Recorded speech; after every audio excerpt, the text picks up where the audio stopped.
Hey, podcasters, before we get to this week's show, we want to ask you, if you like the show, to subscribe to the show if you're listening on iTunes, and make sure that you rate the show, especially if it's a good rating. If it's a bad rating, you know, you're busy. You might not be able to get to it. But if it's a good rating, please rate the show and subscribe to the podcast. Now, here's this week's show. You're listening to the Nordstrom's Under the Hood Show with the Motor Medics, Shannon Nordstrom and Russ the Super Tech Evans. Shannon is an ASE engine and parts specialist, and Russ is an ASE Master Certified Technician with extensive factory drivability training. Join the Motor Medics for fun and free automotive advice with real-world solutions to everyday automotive problems. The Under the Hood Show is heard weekly on this and other great radio stations across the U.S. Find out how you can participate in the show by visiting underthehoodshow.com. Now, let's go under the hood with the Nordstrom's Motor Medics. Welcome to the Under the Hood Show. We are glad to have you with us. Russ Evans is here to answer your automotive questions. Welcome to the show, everybody. Shannon Nordstrom is back and here to do the same. Welcome, hoodies. Thanks for tuning in to Tune Up. And I'm Chris Carter here to answer your calls at 866-594-4150. This portion of the Under the Hood Show is brought to you by O'Reilly Auto Parts. Increase miles per gallon on your vehicle with simple maintenance, things like replacing your air filter, using a fuel injector cleaner, and changing spark plugs. And stop by O'Reilly Auto Parts for the parts you need. O'Reilly Auto Parts, better prices every day. And let's go right to the phones and say hi to Carol. Carol, you're on the Under the Hood Show. What can we do for you? I drive a 2005 Subaru Forester. When I turn to go around a corner, the car chatters. I've had the alignment checked. I've had the transfer fluid or liquid or whatever it is checked, and I've had it to 4 different shops to find out what the problem is, and we just can't seem to figure it out. So if you could help me get that figured out, that would be wonderful. Well, that's what we're here for, Carol. We're the chatterbox. Mm-hmm. Shannon, you have a lot of people that call you with that type of problem that have transfer case problems in those cars, where you've got automatic transfer cases and transfer case problems and all-wheel drive. And to me, it simply is first analyze the fluid. What's been going on with the fluid? Has anybody switched it? Has there been a different additive put in it? And then after that, tires. How many people call you? I guess I'd miss my first thought was, how many people call you that think they have a transfer case problem with an all-wheel drive, and it turns out to be they have tires on one end of the car than the other that haven't been rotated, so they've got, a quarter-inch more tread in some cases on one end than the other, and it's causing that case to malfunction. So the first thing you need to do when you're doing an inspection, besides your fluids, one of the first things is check those tires. And even similar tire sizes in between different brands can have a different rollout as far as the overall circumference of that tire if you roll it out and measure it. So and there's a certain amount of tolerance there, but it's not very much. Yep. And if you go beyond those tolerances, you're starting to bind the mechanical devices. And when it's in the air, get you one of those sewing tape measures, go all the way around the tire, and make sure they should be about exactly the same, front, rear, left, right. And if you can't do that, put a mark on it and roll it out and measure the layout on the ground. And you can figure out where you're at. There you go, Carol. Thanks very much for the call. What's caught your attention automotive news-wise? Although let me say to you, Shannon, welcome back. What were you doing? You know what? We went with the Automotive Recyclers Association, a group of people, and they call it a study tour. We always go somewhere pretty nice, and then we look at things. Study tour. Yeah, it's IRS if you're listening. It's a code, but no, we had a. But one of the things that I saw, and I think it's safe to say they are listening. one of the things that I saw that was so cool on my trip that has nothing to do with wheels, but it has to do with water, was we were leaving the port at Mykonos Island, Greece, and there was this huge yacht there. Huge. I mean, big. Like, I thought it was a miniature cruise ship. And there was a name on it, the Nomad. Okay. And so Russ was trying to guess. No, that's not the one I thought it was. I was thinking it was somebody else's. It was the Nomad. And so I took a picture of it, and I took a picture of a lot of stuff. If you happen to be a Facebook friend, probably too many. But we took a picture of this boat, and when we got to our next stop, and we had some downtime, we were Googling. I was Googling this boat, and so I put in the name Nomad was the name on it. And it comes up under a website for super yachts. And come to find out, this was the yacht that was originally commissioned by golfer Greg Norman in 2003 to be built by an Australian company. It's 164 feet long, and some of the statistics about it were that it has twin Caterpillar engines, each with 1,389 horsepower, and it holds 50, let's see, maybe I got the number wrong here. It's either 48,500 or 54,800 gallons of fuel, and it has a crew of 13 people. And this thing's just huge. And now it's currently owned by a European investment group, and you can rent it for the small price of $450,000 a week. That was your next trip then? No, with the automotive recycler? You talk about something that catches your eye. Was that boat sitting there at the port, and next to it was a boat that was probably 80 feet long. That was really, really cool. Plenty good size. From London. It had London, England on the back. I mean, they had sailed a long ways in this craft, and it looked like a Fisher-Price boat in the bathtub next to this yacht. It was amazingly cool. I watch a lot of those things on TV and the shows that do them, and there is a gentleman who said he loved yachts his entire life, and he loves to go fast. So he just decided, I'm going to be a yacht builder, and eventually he was worth billions. And he has this thing every year he has to build a bigger and better and faster yacht. And he has the world's record for the largest and fastest yacht. He constructs them with lightweight materials and things to go that fast. I believe his yacht is 170, 175 feet long. It has to be a little bigger than 164. Big. You could Google world's fastest yacht, but it's amazing. This thing will run 80 miles an hour. See, now that's crazy because this yacht, one of the things I do remember, the cruising speed was 14 miles an hour. Right. So when you look at a ship. And it was aluminum construction. It was made out of aluminum. Can you imagine a ship, though, that size, moving that speed? He said when he built it, he had to think of every single thing in it and how he could make it lightweight, down to the silverware. He had to figure out, how am I going to make these things? The silverware Plastic was from Sam's Club. Well, there you the go. silverware was made of metal because he wanted them to feel luxurious, but they're lightweight. He says that's the thing, is they feel lightweight, but they look and feel on the outside like real metal. They have hollow, like the nanotubes in them to make them lighter weight. The furniture was all constructed of lightweight material with hollow chambers and things. Because you got to lighten weight anytime you get that much power, but it's all under the hood. It's Welcome to Nordstrom's Under the Sea show. Well, that was something that was cool to me, and you think of that lightweight construction of something that big, and then you think of the Titanic. I hope they don't get close to an iceberg. It could be bad. You would think it would just shatter. I think. No, that was cool. And you did get to do a lot of automotive stuff. We saw a really neat automotive museum in Athens. Barely, right? Yeah, it was by accident. We didn't know it even existed. Athens is a wonderful city, but it has really changed since their Olympic year, I'm sure, because it's they have a lot of hardship right now with unemployment and different things going on over there. It was an amazing place to see, but there again, here's this, I believe it was called the Hellenic Car Museum. I'd have to look back at my pictures because I took a picture of the thing because I couldn't quite say it right. But this gentleman or family, whoever built this museum in this prime area of Athens, which since has kind of turned into a little bit of a ghost town around it, this Capitol Center, 5 stories up. And as you go up the circular pathway to get to the top story and you start at the top with the oldest cars and you work your way down. And there's American cars and European cars, British cars.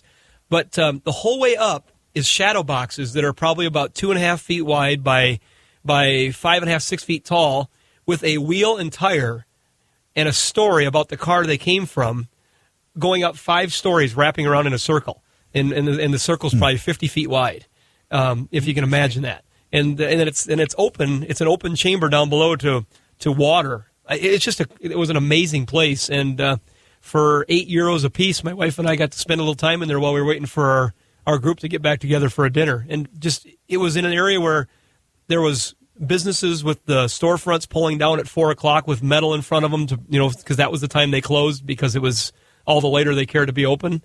The graffiti had gotten everywhere, even on some of the public buildings and some of the artifacts. It was a shame, as they've had so many protests and different things in that area. It was an eye opener to see what happens if you start to get too unstable with your workforce and available jobs and it was amazing, the things that were happening there, but still a great place to see. We had a blast seeing the Acropolis and all these different things that were amazing to see. So I'm happy to be back here, though, in the United States, and my number one thing that I'm happy about is our sanitary system. Goodbye. All right, now in the automotive present, what has caught your attention automotive news-wise? Well, General Motors is recalling about 22,000 units of their 2014 Chevy Silverado and the GMC Sierra full-size I haven't heard trucks. this yet. Because all the accolades, and now they got to do a little bring back, huh? Exactly, because seat backs may move in a rear-end crash. The recall is affecting about 21,721 Silverado and Sierra Series 1,500 vehicles. And in this case, a lot of them are in the United States. I know we've done some recalls and said, yeah, they've got 1 million recalled, but only 2 are in the United States. Out of all the ones in the United States, we're looking at about 18,972 in the United States.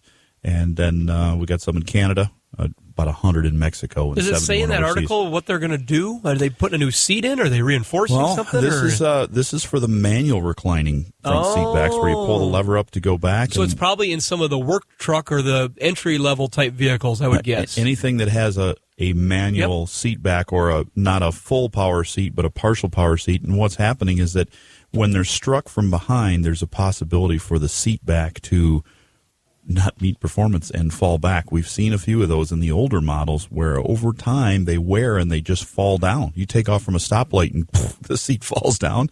It's a really uneasy feeling. One of the things that I saw that happened to hit my news radar when I was overseas was, and I know there was some news releases put out because I think maybe somebody was just trying to see if they could make the stock move. I don't know, but Tesla had a vehicle start on fire, and the research in when I read the article was that it was in the States here, and somebody was driving and they ran over a piece of debris in the road that rolled underneath the car and severed the protective case of the batteries. And there was a little bit of buzz in that article about how could this car receive the best ever safety test and all these different things and catch on fire by running over a metal object in the road. And they showed the picture of this car burning with fire department around it, and the front end is burning, but the Tesla statement that came out was very good. And they said, I thought at least from a car standpoint, and probably from a PR standpoint, but they said that, looking at what happened, they basically said, we'll learn from this, but as designed, the passenger compartment of the vehicle was not affected, and the fire was extinguished.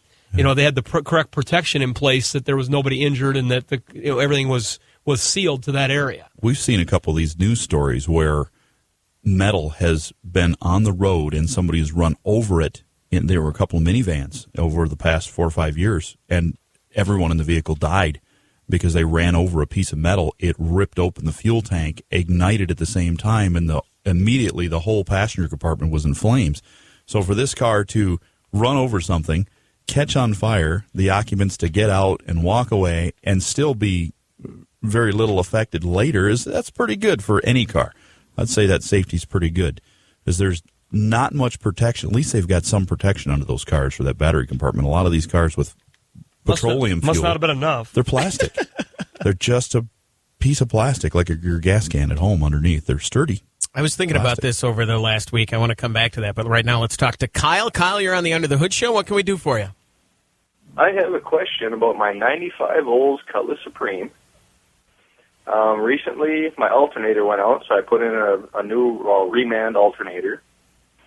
Didn't seem to fix the problem with the battery dying, so I put in a new battery. Still didn't fix the problem. I can drive about 40 miles and battery's stone dead. So I started checking ground cables, and I still have the same problem. As you're driving down the road, it's going dead, not just when you're parked. Right. Well, we know it's not charging if you're able to drive, and it dies as you drive. But that alternator is good for a fact. You put one on, but you've had it tested after you put it on? Right. I hooked up one of those little toaster battery testers. Uh-huh. And, it reads 12 volts. I start the car. It comes up to 14 volts, so I assume it's charging. Okay. You'll need to have that tested with a a meter that's made just for checking charging systems that will check and see how many amps that's putting out. Right, Because and that's actually what my next step was. It died the next day, so I actually took it off and physically took it to where I work, a tractor salvage yard, and they put it on an alternator tester, and the alternator's working. Yeah, you'll need to test it with it actually on the vehicle, because it sounds to me like you probably, with the testing you've done, you've got a good alternator, but you've got a failed connection in the car. The battery has a connection between the battery and the fuse box to power up everything in the car, and then running down to the starter, there's a large connection to power that starter. But then you've got another wire that goes from the back of the alternator down to the battery to charge the system, and that wire back there should have a fusible link in it.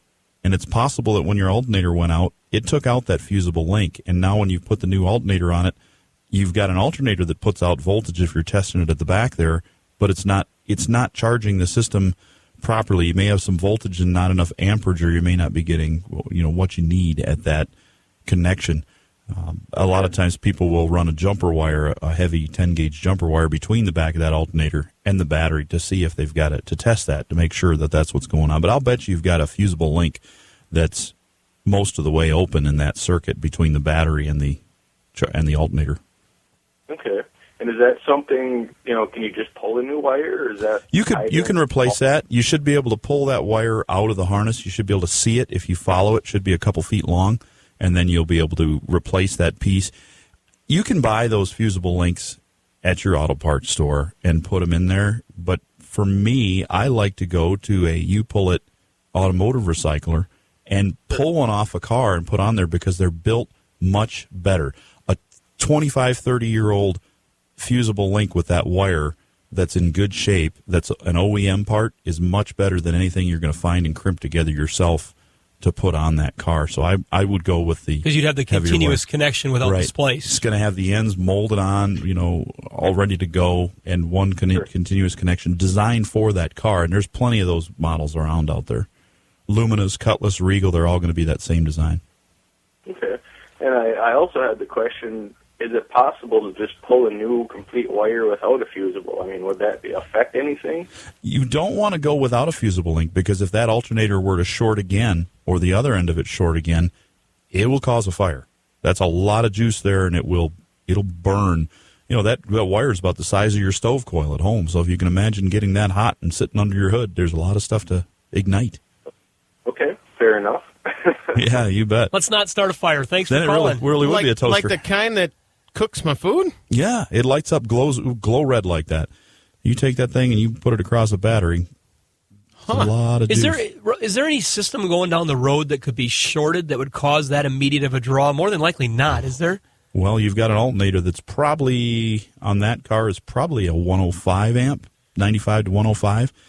So for a current draw to suck down, well, let's even say 80 or 90 amps, to pull that much of a load to kill that thing would have to Unless he's got some sort of major aftermarket accessory and they're also like a sound system or something like that. I've got 12 KC daylighters on my roof, and when I use those, yeah, I can see that. But we haven't seen this car yet. You never know. We had cars where we put car stereos in years ago, and I'm talking where we'd put 5,000 watts of amplifiers in, and we hadn't upgraded the alternator system yet, and they would pull it down, and they would cause the alternator to get red hot and fail to charge, but they wouldn't shut the car off. We knew there was a problem. It wouldn't just run it down after a number of miles. Interesting. Let's go here and talk to Joe in New Jersey. Joe, welcome to the Under the Hood Show. All right, I called you last week about the 05 F250 Super Duty with the loose front end on it. Oh, yeah. What did you find? Okay, we had it in the shop, and it was right on the money. Took it out. It was still waving around the road. I neglected to tell you that there was a cap on the back of the truck, one of them big, heavy leader caps, weighed about 400 pounds. That's a little. That's not a big deal for that heavy of a truck, though. No. Well, we took the cap off and put it on the side. I'm taking it out for a ride. It seems to be going a lot better down the road at the higher rate of speed, but she's a little wavy. I don't know. Maybe the springs are a little weak. Like I said, it was a landscaper's truck. The ball joints are perfect. The tie rod, everything is on the money. How's the steering box? Maybe those back springs are a little weak, too. Well, how's the steering box on that? Perfect. They pull everything apart. It's just like new. Because I know Shannon sells a lot of these steering boxes. We get a pretty good demand for that particular steering gear because of they get a lot of play inside. They start to wander, but that's easy to check though, because when you run the command to, I'm going to turn the steering wheel, there's a rag joint or some sort of a joint between the bottom of the steering column and the steering gear, and it's typically, Russ and I will say, you can look with two people and say, all right, I'm moving the steering wheel, and see what kind of input you're getting through that gearbox, and see if you're losing anything at the joint where the column and the gearbox come together. Is there any play in that joint more so than there should be? And then the gearbox itself they're fairly, I'm not going to say notorious, but they are prone with miles to get wear in them and allow it to wander. But you've checked that already, so that kind of rules that out. Yeah, it was almost like positive steering. It was like super tight. And I'm just really baffled. I was thinking because the rear end of the vehicle, maybe those springs are a little weakened from the landscaper using it, whatever you put on the back, that they're a little bit shifting the weight on the vehicle. Maybe that's making the nose a little light. You get into an alignment shop that has the steering plates where they can have the weight of the vehicle on there. Like a truck alignment shop, guys that do alignments just all day long, they typically can find this stuff. The guys with experience would find this problem, I would think. I'm looking at Chris because him and I both know a guy here in our local market that we'd probably go to. Russ knows a guy. Everybody knows a guy if you're in this market that just knows these systems, and you'd roll it over to them, and a half hour later they'd call you and say, here's what I found wrong. It's typically that easy for someone with the right experience and the right equipment at their disposal. But, I wasn't here on the show last week when you talked to him, but my first hunch would have been steering gear. And ball joints got to be able to be free to turn. You've got to have correct alignment of the front end is going to make a little bit of a difference. But most of that stuff I'm sure you guys covered. Yeah, and the loaded performance of this will be different than when it's in the air as well with that steering box. We've had some that don't perform as well. The valving isn't quite right in there, so when you start it up, although there's no play in that box, you start it up and it's over boosting, so it wants to. It's super sensitive to the steering inputs, 1/8 inch either way, and it's trying to go the direction you're going. That's a good point. So even though you don't see that mechanical free play, you could have spikes in the hydraulic reaction. Right. Well, what I'll do is I'll keep you posted. That would be great. They're telling me. They're even telling me they're all like not off-road tires. They're Kelly tires. They're very aggressive, but they're saying that they're making the truck pitch to one side or the other. I don't see that because they're true as can be for the balancing. We've had them off on their machines, off their machines, and they're perfectly even rearranged the tires, and they're only 31-inch tires. They're 285, 75, 17. And I don't see how that would cause that much of a difference when the truck falls for a 265. 20 is not going to make that much of a difference. Are you at a shop that you would call a full-line alignment shop, or are you at just an alignment shop that's amongst another type of business? Well, I brought it back to the dealer who I bought it from, and that's a Ford franchise dealer, and they have their own alignment shop, and they had it up in the air. They did everything. They had me in the shop, and they were turning the wheel back and forth, and there was no play whatsoever in that. I trust that they know what they're doing, but my suggestion would be to bring it to a heavy-duty suspension shop because they can deal with those variables of the big tires. They're used to that kind of stuff. They do kit cars. They do trucks. They do all kinds of stuff. So it might be able to more for them to get into suspension geometry versus what OEM is. You're listening to the Under the Hood Show with the Motor Medics, brought to you by Justice Brothers. The Under the Hood Show can be heard each week on great stations across the country, like KELO in Sioux Falls, South Dakota, and WZFG The Flag in Fargo, North Dakota, and at underthehoodshow.com.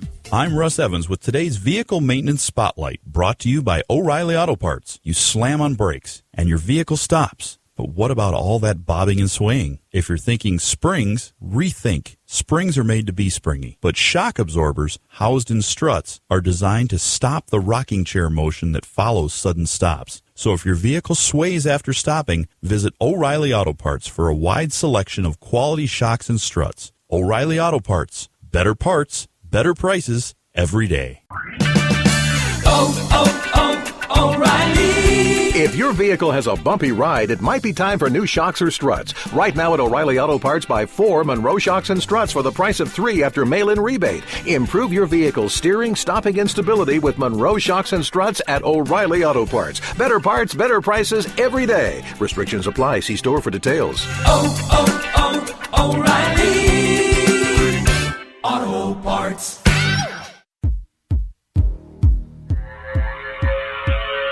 Join the Motor Medics on Facebook. Facebook.com/Under the Hood Show. Now, let's go under the hood with the Nordstrom's Motor Medics. Welcome back to the Under the Hood Show. We're glad to have you with us. Russ Evans is here to answer your automotive questions. Hello, everybody. Shannon Nordstrom is here to do the same. Welcome, hoodies. Thanks for tuning in to Tune Up. And I'm Chris Carter here to answer your calls at 866-594-4150. And if you go to our Facebook page, facebook.com/Under the Hood Show, you can find, just by liking the page, you will be entered to win a hoodie, courtesy of CWG. Who is our hoodie winner this week?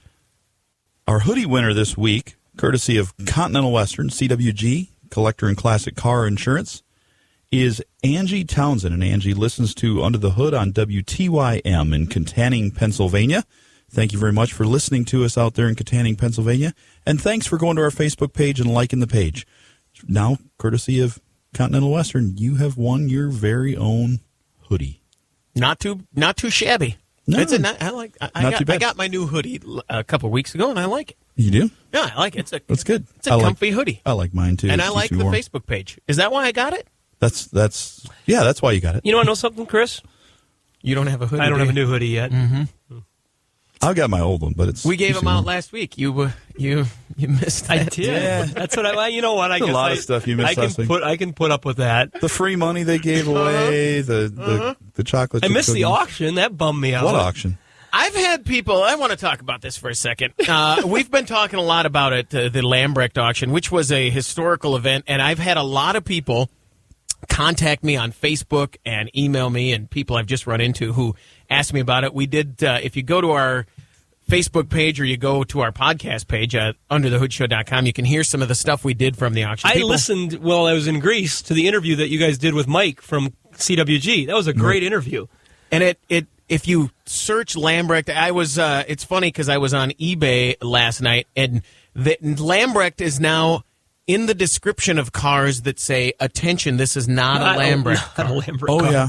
So this was a historic, once-in-a-lifetime event that is just an amazing historical automotive event. And, Shannon, you missed the entire thing. People that you were starting to say about people that Facebooked you or something. Is that what they're saying that I missed? Is that what No. Once in a life. Couldn't have been. Your sister. They emailed us. Was featured on TV for 3 hours. She was the auctioneer. I saw your dad on TV on the History Channel 24 times. You missed. Do you want to know something even worse than that? I had my DVR set, I thought. And last night, we finally got caught up enough on sleep and trying to get back in the flow of things, and I was going to sit down and watch it. It's not there. I don't know. I must not have saved it. It's got the last 2 seconds. And that was the History Channel. No, I have nothing. I must not have accepted the save. Because you can go to history.com, I think, and buy it, probably, like all their other stuff. I haven't got that far yet. I haven't checked there. I will say this.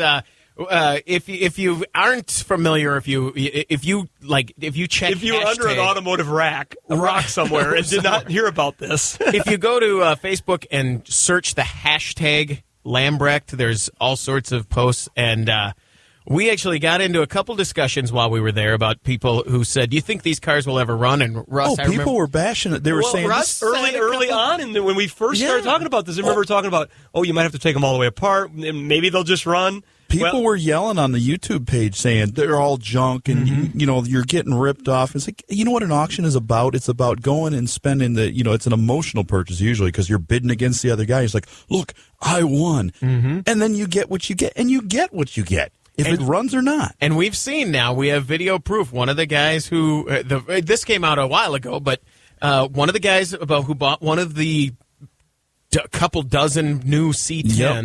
64s, there are YouTube videos out there. There are more than one of people that took these trucks, took them home, put gas in them, put a battery in them. One guy put a fuel pump on one and it ran. One guy had to put points and a condenser in one. It ran. A guy took a car right from the auction on auction night, put a battery in it, poured gas in the tank. Was that the 58 Chevy? The wagon. Yeah, I think. Fired it up and drove it into his trailer right there out of the field. He poured gas in it, put a battery in it, and that's drove one that it had right been out. sitting outside. Had been sitting out in that field for 40 years.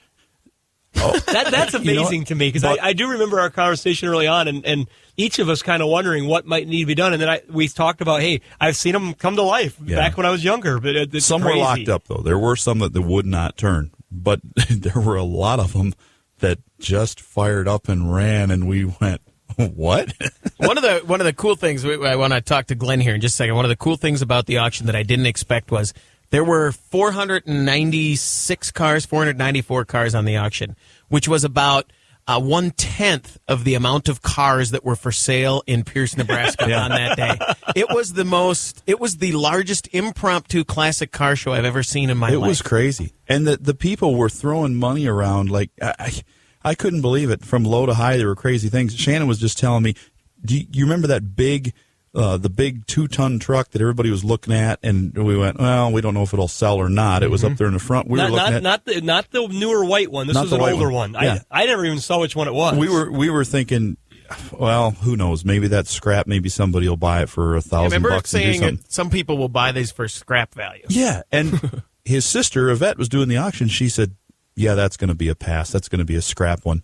Nope, went for what, $55,000? Over $50,000. I was told. Yeah. And so there was more than one person that liked it. Well, was there gold in the? But Lambrick's personal wrecker went for, I think, $4,000. Mm-hmm. The 42, the crank GMC, the winch old, still worked on. Yes, that one. So I feel horrible that I missed it, and scheduling was bad, and but yet my wife and I had a great time. So I'll be okay. You keep telling yourself. I'll be okay. This portion of the Under the Hood show is brought to you in part by Stant Corporation. Stant Corporation, using OE expertise, Stant brings the latest applications and technology to consumer aftermarket products. Let's talk to Glenn. Glenn, you're on the Under the Hood show. What can we do for you? Yes, I have a friend who's got a 2004 Honda Element, and she had some problems with the air conditioner. It's a fairly low mileage car. It's got about 80,000 miles on it, and the first 5 years are extremely low mileage, only 5,000, so I guess it's been normal since then. But soon after she got it, the air conditioner went out on it. And then about a year later, or a couple years later, the blower went out. And now here again, she's having trouble with it again, and it when she sets the car off, sometimes it starts back up again. It won't come on, and sometimes it like it should go over a railroad track or something. It'll come on all of a sudden, and most of the time it comes on and blows cold, but occasionally it comes on and just blows warm. And she took it back to the mechanic, and he just pounded on it, and it came on again. And that's a good test. That's what I was going to say. What did he pound on? The blower, I guess. Down under the hood somewhere, he was pounding on something, or in the cabin? I guess so. Yeah, the car's down in Texas, so I can't. I'm just getting this information secondhand from her. So it sounds to me like there's a short or a broken plug-in or a cracked plug-in or something on the back of the compressor or the harness that leads to the compressor. There's a series of wires that run. Some have overheat sensors on the compressor. Some have lower high pressure sensors on the compressor or on the lines near the compressor. And we've seen sometimes where these vehicles, I've seen them very seldom where they haven't been touched that this happens. But if for some reason the cars had to be apart at one time, whether the motor had to come out of it or if there was repair done in one corner and something like that gets affected and it's not put together just right or not routed just correctly, it can drive you batty trying to fix those problems. When you say he's pounding on it, my hunch is that they're down near the compressor tugging or pulling or pounding and causing it to work, and that sounds to me like a wiring 101 issue. The pounding test is good. Mm-hmm. Whatever they're pounding on, more than likely that part is bad. Or the connection to that part. Right, and that can be replaced. What we like to do is if we ever tap on something and it does activate, we will gently move the wires going to it. We'll hold the rest of the harness solid so it doesn't wiggle the whole harness. We'll isolate that spot, just one little spot at a time until we come down to it. With the case of an 04 Element, there is a switch at the compressor there, and right where they go into the connector, they break down. And we have multiple times pulled the pin out, cut it off, put a new pin on it, plugged it back in, and it's been fine. So they may find it's a very inexpensive repair to do the actual work, but getting to the find out what it is, it will be longer, it costs a little more money, but in this case, it sounds like they've already narrowed it down. And I know in the Element, I drive a newer Element, but I know they had a problem at one time with water, where air conditioning would stop working after you got the car washed if you had it on during the car wash, or during heavy rain if you were running the air conditioner. It was causing some... Listen to you jump in. Some things. Not that helps narrow that down, but the Element has... I know that the Element has had some air conditioning issues. So he has a slight element of surprise here. No, now, I'd have to say, though, just to make a comment in regards to this type of a problem, we see it so many times in the parts business that I do every day, where people have a problem like this, they buy a part, and they replace the part. And it's still broke. Well, no, that's not the exact point I was going to make, is that they replace the part, and things work for a while, and then it stops again. And they believe they've fixed it, but all they've done is rearrange the plug-in and the wiring as they removed and installed the part. So they fixed the problem accidentally by removing and replacing the part that wasn't banging on it. That wasn't a problem. And so then they call back and they say, well, this part isn't any good. It's doing the same thing. And then as they get to like the third part and you're in a bit of a tiff with them, they may or may not tell you that they found a problem with the wiring upstream just a little bit further. And so every time they took the part in and out, they would reestablish the connection and it would start working again. Glenn, thanks very much for the call. Good luck with your Element. You're listening to Under the Hood with the Motor Medics, brought to you by Dakota Digital. The Under the Hood show can be heard each week on great stations across the country, like Big Jim, KJRV in here in South Dakota, and WWLZ in Elmira, New York, and at underthehoodshow.com. Whether driving to work or for sport, your vehicle needs to perform, often in an instant. Stant brings original equipment expertise to their line of quality aftermarket products. Today's Instant Product Spotlight is on Stant thermostats. Temperatures outside are frigid, but if you're wearing mittens inside your car after a couple miles of driving, your thermostat may be damaged. The result is a too-cool engine that doesn't produce enough hot water to warm the heater coils. When replacing your thermostat, reach for Stant, the #1 choice of professional installers. Featuring a limited lifetime warranty, Stant's USA-made line of Superstat thermostats have heavy-duty springs to return the Superstat to the closed position and prevent cold running. Superstat thermostats feature a unique design that more accurately meters coolant until desired engine temperature is reached, and Stant's patented weir valve construction gets coolant flowing as the thermostat starts to open, helping the engine get to peak operating temperature quicker. Drive to Stant.com to learn more, or find them on Facebook. Liquid Wrench celebrates the heritage of America's mind and hands by asking, what type of maker are you? Do-it-yourselfer? Hacker? Or maybe you're the go-to guy in the neighborhood, the one who helps his friends tackle their projects. This makes you a tinkerer. Or maybe you're a problem solver that relishes the opportunity to put your troubleshooting skills to work. This makes you a fixer. Visit tinkernation.com to join the conversation. That's tinkernation.com. Shannon and Russ have spent their whole lives with their heads under the hood, and that's the way they like it. Now, let's go under the hood with the Nordstrom's Motor Medics. Welcome back to the Under the Hood Show. We're glad to have you with us. Russ Evans and Shannon Nordstrom answering your automotive questions. I'm Chris Carter answering your calls at 866-594-4150. Let's talk to Gary. Gary, you're on the Under the Hood Show. What can we do for you? I've got a 2005 Chevy 250 HD with a 6.6-liter diesel engine in it. Was trying to pass somebody the other day, heard a pop under the hood, lost all power. Well, not all power, but most of my power. I've got a bully dog on this, and my turbo indicator is showing 0 pressure. Tore into it. I thought I lucked out. I found the clamp between the two turbo housings had broke, but I have yet to be able to find one. Is that something that is serviceable and replaceable, or am I out a whole new turbo? Yeah. Oh, Shannon's got this look on his face like, oh, that's the tube where it goes to the intercooler. I was thinking he popped off an intercooler tube because that used to happen a lot on the... I was thinking that too, and then when you said turbo, I went, uh-oh. That item could be serviceable if the turbo housing is not broken where the clamp is clamped to it. But to get one of those, since it's not normally a part that fails, I think the only way you can find that is if you find somebody who does rebuilds those turbos that has a core that would be willing to give you one because the housing's destroyed. If they have a good housing and the good parts from both sides, they're going to want to keep it all together. Yeah, they're going to need clamp. that for their next rebuild. Right, but if there's one that has a damaged turbo, which occasionally happens, if they've melted down, they've got real hot, somebody's had a programmer on it, just roasted one, you could probably get that clamp. Maybe find an automotive recycling facility that has a vehicle listed that had a fire and potentially where the engine burned and the turbo housing is melted. Maybe that clamp survived, possibly. Or a flood one that'd been underwater, because the clamp would be good even if the turbo So you might have shot. to maybe check with an auto recycler. They might not be eager to dig for just that clamp, but if you tell them the value it might have to you or are willing to pay a fair price, they'll dig into it. I can tell you that from experience. Thanks very much for the call. Good luck.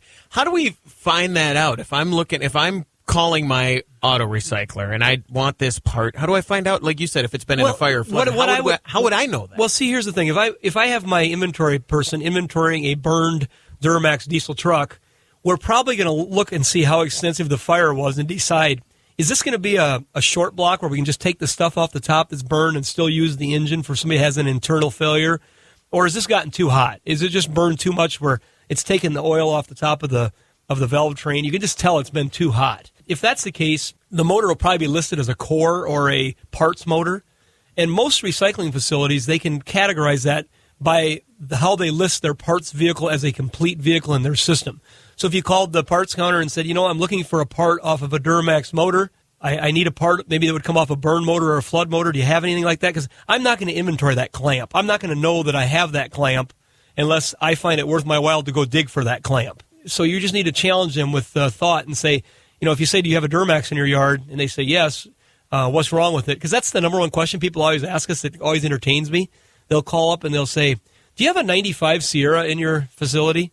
And I'm like, yeah, and then you kind of want to get, I need a little more information. Sure, that may have nothing to do with what I might be able to sell you, because we might have another part we've acquired from somewhere else. We may have a new option. It could matter nothing what I have in my physical yard. What are you looking for? What part do you need? What's broken? And that's how I learned so much growing up. And I really, when we think back to the show being on the air for 23, 24 years, how I started learning about how the cars really went back together and what broke was asking people when they would call for parts, why do you need that? What's wrong with yours? I love that question, because that would teach me why the parts failed, and I could get educated real quick as I was helping them try to find that part.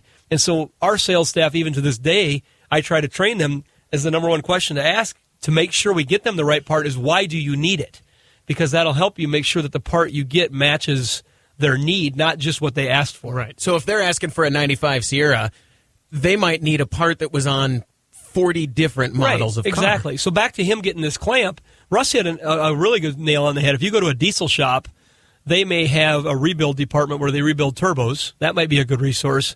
Or, like I said, a certified auto recycler that deals in late model vehicles that happens to have a burned or a flooded or maybe they've got a core return that came back from a sale and they know the turbo's just shot on it. There may be some of them out on the East Coast because they had a number of those vehicles that were flooded and done the right way. They were advertised as a Hurricane Sandy flood vehicle because there are many good parts that can still be used while some can't. If you can find a recycling facility on the East Coast that shows to have a vehicle and it's listed right in their notes, flooded, that's perfect for They're not you. just on the East Coast. Those vehicles moved everywhere. No, they did, but I would hope they would stay where they're at. But no, and there again, that turbo housing probably would have been affected by the salt water because it's an aluminum housing, and that clamp might have survived. That's a very good point. There may be an aftermarket alternative out there on eBay or something that somebody has thrown out there that we're just overlooking. Not to beat this up too much, but Russ, what do you think would have caused that? He said he had a bully dog on there. Did he overboost it? I mean, did he overboost to the point? I think it was weak, and then the boost pressure it took it out. But normally you could blow the turbo apart. Well, yeah, I think he did, and not affect that. You could get so much boost you would kill the motor before you would hurt that turbo. Gary, you need to understand why it broke. Also, yeah. Thanks very much for the call. Let's talk to Chad. Chad, you're on the Under the Hood Show. What can we do for you? I've got a Volkswagen Passat with the head gaskets out of it. And I was wondering if it was cheaper to the 2001 Volkswagen. Okay. I was wondering if it'd be cheaper to get rid of the car or try to fix those head gaskets on that Volkswagen, that German motor. A lot of people don't work on them, so I'm trying to figure out what would be the best way to go. Okay. It's got 77,000 miles on it. I also got a 1995 GMC pickup, not the carburetor, but the fuel-injected intake manifold is leaking fuel. Oh, sure. I was wondering if it'd be better to change the whole thing to a new one or trying to get the gasket set to fix the problem. Been told it costs about the same amount of money. Or is it possible to change it over to a carburetor machine? Well, I think maybe you should just put the truck motor in the Volkswagen, put the Volkswagen fuel injection in the truck motor, and you're good to go. Yeah. No, I'll start with the Volkswagen. On that Volkswagen, it is something that most shops do not want to put head gaskets on. I would say that if it was one of those things where you gave me the car and I was an ambitious mechanic at home and I thought I had a little bit of extra time, I might attempt it. I might like pull a those 14-year-old kid that could drive it in a couple of years. Yeah. So you got a couple of years to work on it. I might try that to save myself some money and do it at home. But for me to give a customer a price on what it would cost to do those heads in a shop, and the potential cost it could be is if you need to replace one of those heads or do the gaskets, in a lot of cases you can buy a quality recycled engine for a lesser amount and come out with a warranty on top of that. You need to really think about that too, because it's a great option.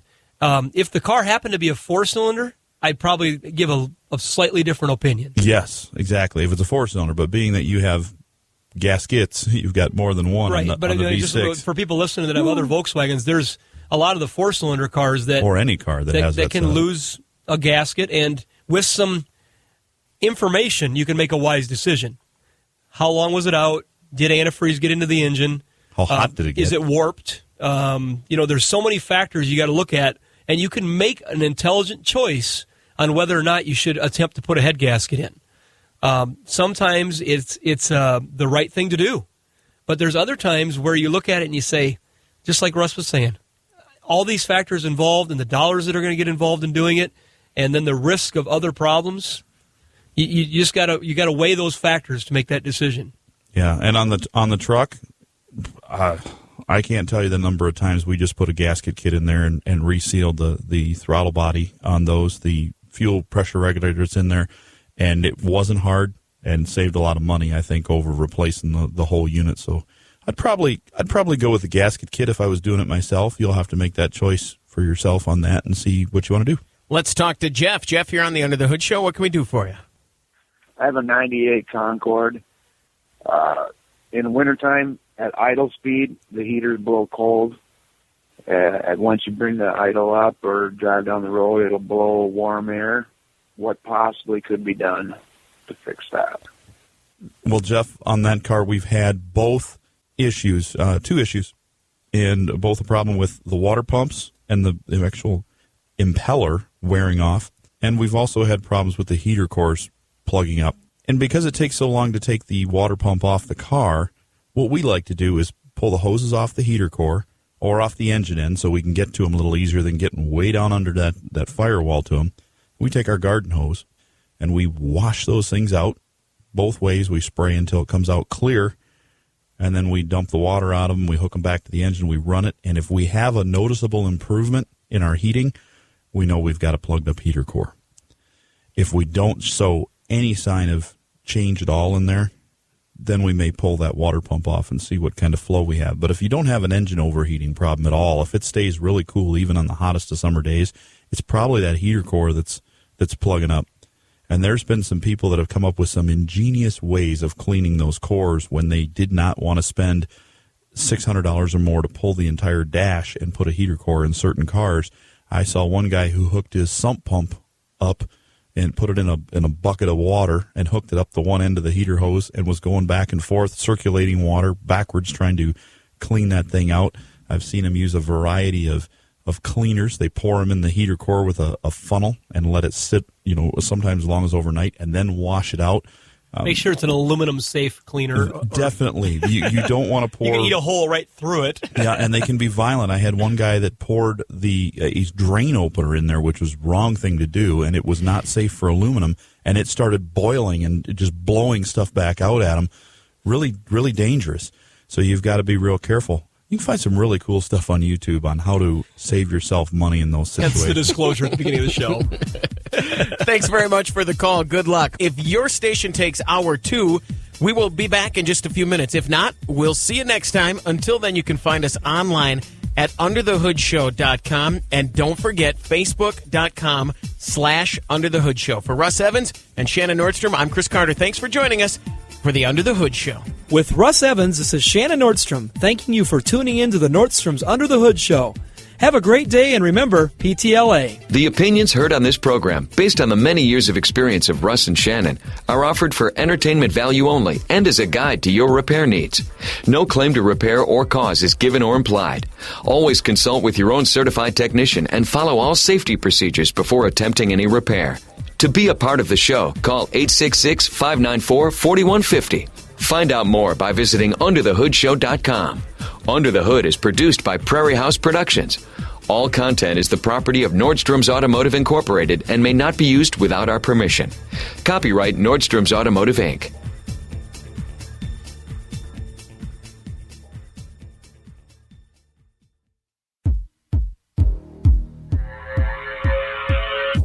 You're listening to the Nordstrom's Under the Hood Show with the Motor Medics, Shannon Nordstrom and Russ the Super Tech Evans. Shannon is an ASE engine and parts specialist, and Russ is an ASE Master Certified Technician with extensive factory drivability training. Join the Motor Medics for fun and free automotive advice with real-world solutions to everyday automotive problems. The Under the Hood Show is heard weekly on this and other great radio stations across the U.S. Find out how you can participate in the show by visiting underthehoodshow.com. Now, let's go under the hood with the Nordstrom's Motor Medics. Welcome to the Under the Hood Show. We're glad to have you with us. Russ Evans is here to answer your automotive questions. Welcome, hoodies. Thanks for tuning in to Tune Up. And Shannon Nordstrom is here to do the same. Welcome, hoodies. We've been waiting to spring that one on you for 2 weeks. A listener emailed us 2 weeks ago and said, I want to see what happens when you do it. So, listener out there, there you got your... I didn't know if I should react big got or your day just on the roll show. with it or what, because it was definitely different. Let's get you back on track. What will you do, Shannon? He said, what will Shannon do if you do that? I said, I don't know. Let's try it. Shannon Nordstrom is also here to answer your automotive questions.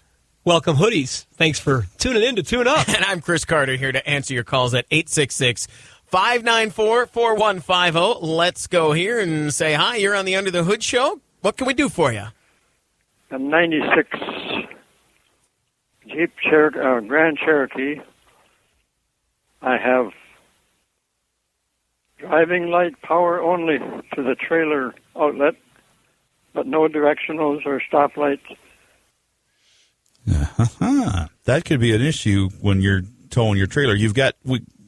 We might have a ground back there because we do have trailer lights. Why do we have so many trailer calls in the fall? It seems to me like we've had a crazy amount of trailer calls in the last few weeks. More in the fall this year than we did earlier in the spring. People are getting ready to put things away maybe for winter if it applies to you, or hunting, getting ready to do some hunting or boating. Or I know our good friends over there at Landon at Luden's Implement, or Luden's Inc. They've changed their name. They have a large number of people that come in the fall and get their trailers ready to go. You bring your vehicle in with your trailer, and you got to get that thing. You got to check those lights. You've got to check the bearings and all those things. Just as important in the spring as if you're going hunting. Got a lot of duck hunters out there in the winter. I mean, we've got the guy with the tugboat. I mean, You've got vehicles all year round. It's important if you want those lights to work, especially think about in the fall when it's getting dark earlier. You want those lights to work, so that he's got his lights that are out on that. Some of those were equipped with a trailer tow package and a separate set of relays and fuses under the hood. So it may be you do not have you've got some blown fuses for your brake and turn in that box, or the adapter for the trailer lights may be out. It's probably going to have to go into a shop where they can look at it and check that wiring to that connector. The Jeep is one that needs a relay box, so if you're not using one, you could have all kinds of problems. Right, and if it's got one in it, it may have failed. We've seen plenty of them fail. Thanks very much for the call. Let's talk to Brian in Iowa. Brian, welcome to the Under the Hood Show. What can we do for you? Hey, thanks, guys. I've got an 03 Mazda 6 that my daughter drives, and lately it's been hesitating at around 30 to 40 miles an hour, and the engine light will come on and flash at her. I took it in and had one of the local mechanics put the diagnostic computer thing on it, and he came back with a coil for the number 3 spark plug. He replaced that, but it's still doing it. So I contacted him. He's going to look at it again, but since if I had some time, I thought I'd ask you guys what you thought it might be. The flashing check engine light is always an indication of a pretty serious problem.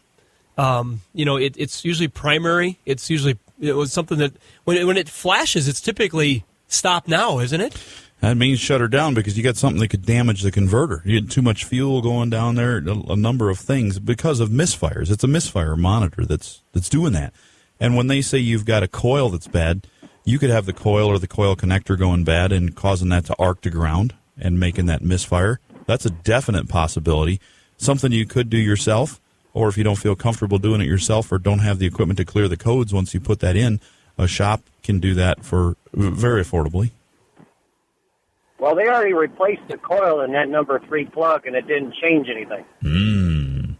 Well, they're going to need to scan it. If they've changed it and it didn't change anything, they'll need to scan it and see where the misfire is now, if it's moved to another cylinder, and then switch that coil with that other cylinder and see if you can get that misfire to change. Just check. Chris is giving me the look. I was reading a little bit, and they were talking about plug catalytic converters. Could be causing some of that? Probably not a misfire on one cylinder. That would give you hesitation throughout the power range from idle on up. Once you give it some gas and start accelerating, it's going to be kind of falling on its face. But that hard misfire you get as you're under a little load before it shifts down, that's usually an ignition miss. Okay. Thanks. All right, well, thanks, guys. You bet. Thanks, Thank Brian. you. Thanks for the call. Here's my question. As someone who's had a misfire in a check engine light that I've ignored for an extended period of time, what would cause it to do it consistently with the flashing between 30 and 40 miles an hour? It's the load range. Okay. Because when you accelerate and you give a car more throttle, that coil will put out more voltage, more amperage, depending on the load that it takes to fire that spark gap. And the more heat and the changing in the density of that air-fuel mixture in a cylinder, the more it takes for that coil to fire, to jump that gap, and it builds up that, there's resistance in there, it builds up that spark, and it fires it. So if there's a weak spot, like the side of the coil is thin because it's worn from maybe an old coil boot that was bad, or you got a coil boot that's thin in the side, it's going to arc through the side. Once it gets under load, it'll start arcing through and it's causing that miss. But when it's not under a load, you won't get it. So a steady throttle, you're fine. If you really accelerate hard and it's downshifted a gear, it will be turning faster, but at an easier rate. Imagine pedaling your 10-speed bike uphill, and you're pushing really hard, and you're just like, oh, this is a lot of work. You're not pedaling very fast at all, but it's hard on your legs. If you shift down to a lower gear, now you're just pedaling like a little, mouse on a wheel, but it's easier. That's the way the car is going. So under those loads, it can arc to ground where it doesn't under higher speeds. All right, let me take you out of the equation for a minute, Russ. You can just plug your ears and not listen to this. I'm going to talk to Shannon for a second. Hi, Chris. As someone like myself who routinely would just ignore a check engine light or get it checked, but then find out what it is and kind of go, I can wait on that. Okay. We haven't talked about this in a while, but when we get a check engine light, it means something's needs to be checked. You need to call and make an appointment to bring it in or run it in to have the code checked and find out why the check engine light came on.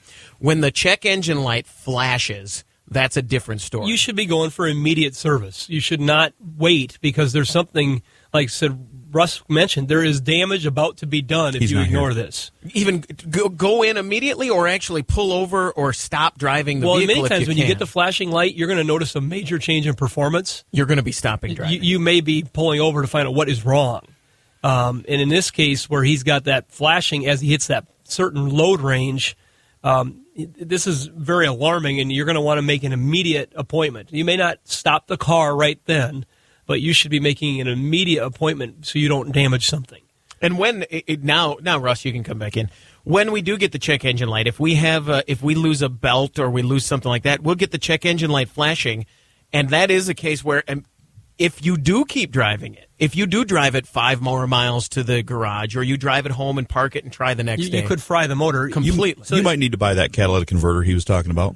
So at a minimum, you should stop, open the hood, and inspect. Give it a physical inspection. Make sure you don't have a belt thrown or steam coming out or something that you could be causing further damage before you drive it to that next stop, or call ahead to that. Find the nearest repair facility and call ahead to them so they can take a look at it and find out what's going on. Take your foot off the accelerator pedal. There you go. Get it out slow of that down a trouble little bit. range. Take it out of overdrive and put it into drive as you're slowing down, and see if you drive it gingerly. Is the light unsteady now and not flashing and it's running smoother? If it is, it'll allow you to get where you're going. We had a customer that came to us, and he had a Nissan, and this Nissan, the car had a head gasket put in it, and apparently, as the head gasket went out, it had expelled, this was what we found out afterwards, it had expelled a lot of antifreeze into the exhaust. And so, as the car was fixed, it then had a problem with a random misfire that they just couldn't get rid of. And upon inspection, came to find out there was serious blockage or problem with the catalyst effect in the catalytic converter, and it just wasn't working right. And so, the car was running good, and yet it's probably going to need catalytic converters. You could maybe try a little bit with an emission cleaning system, but more than likely you've damaged that catalyst if you've brought raw antifreeze into the exhaust system. You probably damaged to the point where it can't be repaired. What's caught your attention automotive news-wise? Well, Toyota is going to be taking off about $2,000 off the base price of the plug-in version of the Prius. Now it's going to start at about $29,000. Plus, you got some delivery fee in there, but they're getting that price down there. You get the advanced version of the plug-in will see about a $4,600 price cut. So that's the base model. But then when you get up in that $46,000 or $4,600 cut, it would be great if it was $46,000 off a car that's less than that to begin with. The higher models are going to see a better cut, but they're trying to increase their sales in these cars, and they've got to do that by they want to do it by cutting the price. It will get people inspired to buy these, and actually there are other companies like Nissan with their Leaf and Chevrolet with the Volt and the Honda Fit. They're doing the same thing. Tell me a little bit about do you know about the plug-in Prius? Is it all electric like the Leaf? No, or is it no? It's like your car, but it has a cord on it, so you can plug it in at night. What kind of cord? That was the other thing. It plugs into the wall. Regular. Yeah, 110. Yeah. As far as the only ones I've ever seen had a plug-in to plug into your house, a regular plug-in, as opposed to like the Nissan Leaf that had a charging station. You have to install a charging station at wherever you install it, and it was right substantial amount of money. I don't know. I don't know what the number was, but I know 4,000, but I could be off. And we haven't looked at that car in 2 years. So 2 years ago, when we looked at it, it was sold with the charging station. It seems to me that they came out with another option since then, where you could have a 110 volt system. Didn't charge as fast as if you installed a full 220 high amp circuit. Sure, they had a couple different options available. I think the latter when I looked into it. So they were trying to improve that to make it more in the normal stream of people's lives, because if you got to call up the electrician and have them pull in a 40 amp service and different things, it's probably not going to be. I want to buy a car, but I got to call the electrician to rewire the house. Right. It's probably not going to be a good selling point. And if it's a regular extension cord, you can plug it right in behind the neighbors. They got the Yeah. the thing on the outside of their garage. They'll never even see it. You get a green one? Put it on the end of the string of their Christmas lights. Right, exactly. Yeah, that'll hold it. Car Chris, will with blink on and off. a car like yours, when you're trying to get the best mileage you can out of it, because sometimes you play with it and say, I want to get the best mileage I can. Well, you've driven all the way home with it. You've driven a number of miles, and you've been real gingerly with it, and you try to get that in that electric mode as best as you can. Well, that's great. You got great mileage today, but tomorrow morning when you head off to work, that thing's going to be, the battery's discharged. It's going to be running on the gasoline engine. It's going to take all the way to work before it's charged up again, where you can play around and drive in that EV mode. Well, with the plug-in hybrid, when you pull home at night, now you plug it in, and it will go in that all-electric mode longer and at faster speeds, so you may be able to drive 3 or 4 times as far with a fully charged battery as you would with a fully discharged battery without using the gasoline engine. That's what it's for. Where does that price, that $29,000 or whatever, where does that fall in the Prius range? Because now there's the Prius C, which is lower. That's a base model plug-in Prius they're talking about, the $29,900. Do we know where that falls in relation to regular Prius prices? The ones I've seen, they have the Prius like you have, and they make that in a base model, and then they have the plug-in in a base model. Plug-in must be a little higher price. I think so. It is higher priced. And then the C is even lower than the base, Right. and then the V is higher than all of them.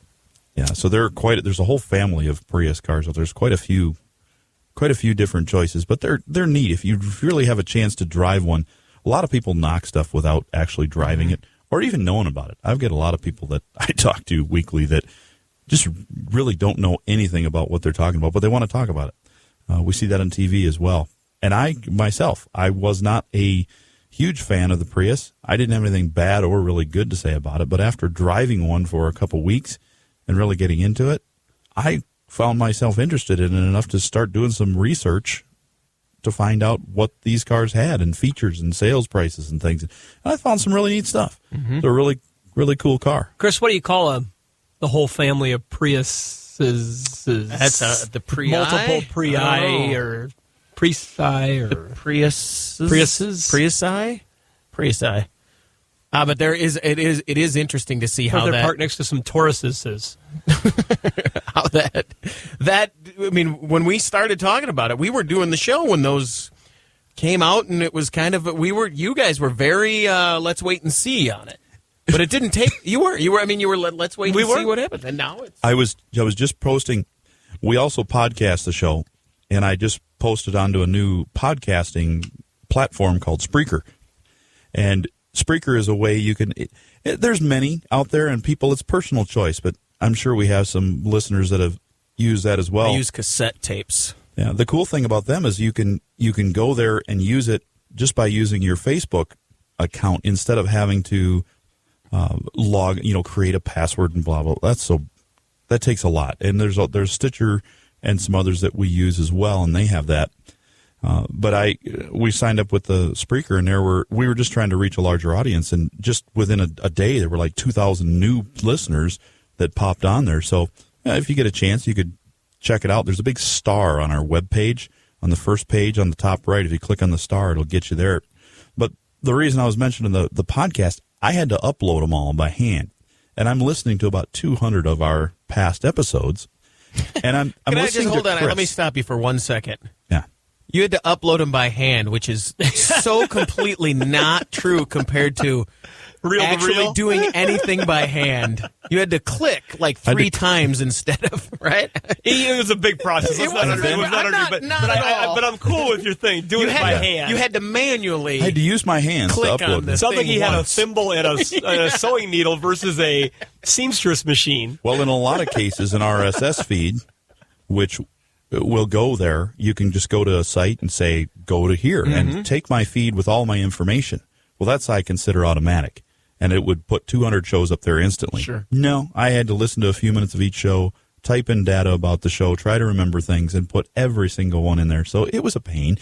But as I'm listening to Chris say, when me and my wife go out and buy a car, we never really think about it. We just make a decision. She says, hey, I found this car. What do you think? Is it cool? And we never really talk to anyone about it. We just Boy, was that far from the That truth. was before I had your cell phone number. And then 50 episodes later, I hear Chris saying, I've been talking to Russ like every night this week and every morning and every afternoon, That's 3 funny. in the morning, I'm sending him a text and he's responding. And I'm thinking how funny that is. And Chris is going, I don't know if I'd want a Prius or not. Mm-hmm. I'm just not sure about those. And then 50 episodes later, I got this great Prius. Mm-hmm. So it's funny. Like it's like when they bring up the tape of the president when he was the senator, or of the congressman when he was a state Right. running for city council, and it's use their own words. It's great, and I'm listening to podcasts we did and things we said, and a couple of them as I'm typing things in are running on, so I'm hearing more than I was planning on hearing, and I'm hearing some stuff that obviously must have sounded confusing to some listeners because it confused me. I said, "What?" And I go back and listen. I'm like, "What did I say?" And we're talking about stuff, and this one came up from just a few weeks ago, and I heard Chris talking. It was a thing we were talking about ethanol, and we decided we're just not going to talk about it anymore because so many people are for and against it that we just don't like the controversy. Mm-hmm. But at the very end of this, we're going into a break, and Chris says, "Yep, ethyl, fill her up with ethyl." And I said, "Yeah, there you go." I said, people used to want it. I said, people wanted it. Then that's what they called it, so they were using it. And what we meant was people, there's a difference, folks.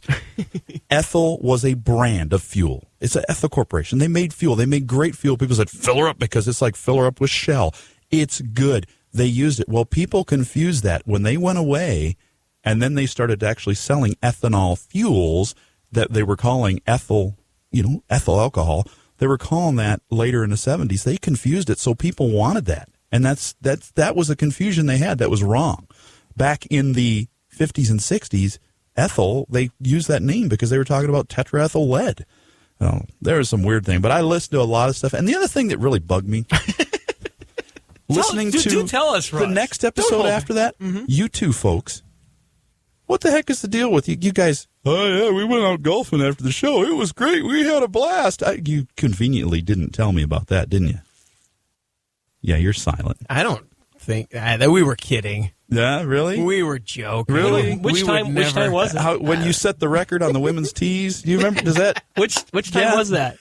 I blame Shannon for that. That was just. Yeah, that was just a couple weeks ago, and I can't believe you just finally caught up with us. I always left out of that. Oh, yeah, you put it in podcast is there forever for what the world you're to hear. leaving out of that story is this: how great did I golf that day? That was amazing. I golfed really well. I stunk, but that's neither here nor there. But it is amazing looking at how things have changed. Even I've been doing the show with you guys for almost 10 years now, but yeah, things change and continue just on an almost week-to-week, month-to-month basis. And there's stuff that I listened to that it was fact then, and it's not now. Things change, so it's... Brownie just handed me a note. Brownie's our screener, and he says an old joke, and I, as a kid, how do you fit 7 women in a car? You put ethyl in the gas tank. Oh, that's funny. There you go. Yeah, it's funny. I mean, but we listen to this stuff, and if you miss the show live on one of our affiliates, I mean, there's 150 of you out there broadcasting the show across the country, and it's an amazing blessing to us. We never thought we'd hit that number. I still talk to people who are like, "Wow, I didn't know it." We love that. But if you miss an episode and you want to hear more, or you want to go back and hear those episodes from years ago, get on our website and choose your podcast of choice on the front. That'd be awesome. A little bit of vehicle news, just quick before we break here. There was talk that Russ and I had, thinking of old episodes, that for a long time we thought that Ford, Chevy, they were going to be coming out with this light-duty V8 diesel in their half-ton trucks. And now here's what's happening. Rams is coming out, and it's not a V8. It's a V6 diesel. That's sweet. And that is going to come out here pretty soon, and they're using that... we saw in the Grand Cherokee. The VM Motari diesel that was originally created. I can't remember what it was for, and then never got used, and Chrysler kind of got in there and bought the relationship with that company. So there's going to be a Dodge pickup that doesn't have a Cummins motor, and for their press release, they brought out one of their old Dodge pickups with smoke bellowing out the back when they'd run it to show what this new diesel has become. As they talk about this not being your dad's diesel anymore is kind of a promo that they're using. But Nissan now, and one of our show contributors, Rodney, he loves our show and listens to our sales counter. He was telling me how Nissan has got the V8 diesel from Cummins that had been talked about to end up in another vehicle is going to come out in the Nissan Titan. And the gentleman that was involved in that relationship that never came together has now came to work with Nissan, and so that motor is going to come out. So we're going to have a Dodge coming out with a half-ton diesel They're and here. a Nissan with a half-ton diesel. Just watch. They'll start coming further and further now. You're listening to the Under the Hood Show with the Motor Medics, brought to you by Justice Brothers. The Under the Hood Show can be heard each week on great stations across the country, like KDDD in Dumas, Texas, and KBRB in Ainsworth, Nebraska, and at underthehoodshow.com. Finally, there's an engine treatment from a name you know and trust, Justice Brothers. Justice Brothers Professional Engine Treatment helps fight friction, your engine's worst enemy. It contains JB Metal Conditioner that treats the metal, not the oil, penetrating and sealing the internal metal surfaces of your car's engine. Its advanced synthetic formula is designed to deliver the best protection available for your engine, and it's compatible with any motor oil you're using now. Justice Brothers Engine Treatment is the best choice for your car. Hi, this is Yvette with Vanderbrink Auctions. Are you thinking of having an auction, selling your land, your collection, or working with an estate? Vanderbrink Auctions is a nationally recognized auction company, and we'd love to work with you. Vanderbrink Auctions specializes in collector cars and antique tractors.